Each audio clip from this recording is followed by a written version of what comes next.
হঠাৎ করে আফু কল দিয়ে বলতেছে যে আমার বাসায় একটুও ভাল লাগতেছে না, আমি তোমার বাসায় আসতেছি, তোমার সাথে গল্প করব। আফু হঠাৎ করে এসেছে আর আফুকে হঠাৎ করে কি কি নাস্তা বানিয়ে খাইয়েছি সবকিছু নিয়ে থাকছে আজকের ব্লগ। হ্যালো এভরিওয়ান, আসসালামু আলাইকুম। কেমন আছেন সবাই? আশা করছি সবাই ভালো আছেন। আলহামদুলিল্লাহ আমি অনেক বেশি ভালো আছি।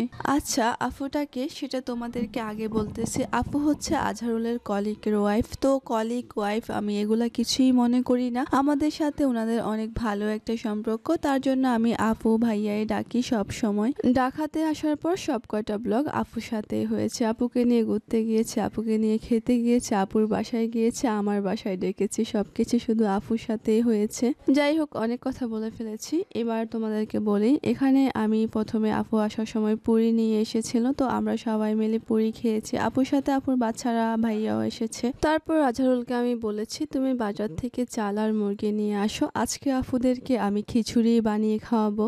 ভাইয়া আজহারুলের হাতের মুড়ি ভর্তা অনেক বেশি পছন্দ করে, তো বাজার থেকে আসার সময় সে ছোলা, তার সাথে এখানে আলুর চপ, বেগুনির চপ, পেঁয়াজু সবকিছু নিয়ে এসেছে আর এগুলা দিয়ে এখন মুড়ি মাখানি করবে।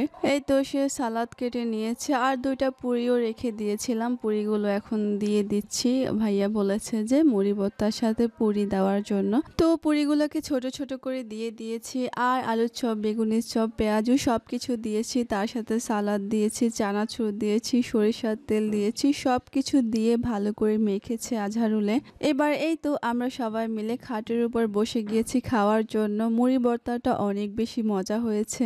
এরপর আমি আপুদের জন্য বানিয়েছি এখানে চিকেন পাকোড়া। এটা যেহেতু আমার হাতের অনেক মজা হয়, তার জন্য ভাবলাম ওদেরকে বানিয়ে খাওয়াই। এই পর্যন্তই আমাদের নাস্তা করা। তো আমাদের নাস্তা করা শেষ, এবার আমি রান্না বসিয়ে দিয়েছি। তো আমার খিচুড়ি হয়ে গিয়েছে, তার সাথে এখানে আমি মুরগির মাংস রান্না করেছি। আফু এসে রান্না করা শুরু করে দিয়েছে, মানে উনি আমাকে কাজে করতে দিচ্ছিল না। এই যে উনি যে বোরখা পরা অবস্থায় এখানে খিচুড়ি লাড়তেছিল। এই তো আমরা সবকিছু নিয়ে খাটের উপর বসে গিয়েছি। এখানে মুরগি রান্না করেছি, তার সাথে আমি দুপুরবেলা লাউ পাতা রান্না করেছিলাম, সেগুলো নিয়েছি। শাপলা ভাজি করেছি, এগুলো আমি এখানে নিয়ে এসেছি, ওরা খাবে হয়তো বা একটু একটু। এরপর ডিম ভাজা করেছি, খিচুড়ি বানিয়েছি, তার সাথে সালাদ নিয়েছি আর এই তো মুরগির মাংস নিয়েছি। সবকিছু নেওয়া শেষ, এবার আমরা খাবো। আজকের ভিডিও এই পর্যন্তই। সবাই ভালো থাকবেন, নিজের খেয়াল রাখবেন, আমার পেজটা অবশ্যই ফলো করবেন। আল্লাহ হাফেজ।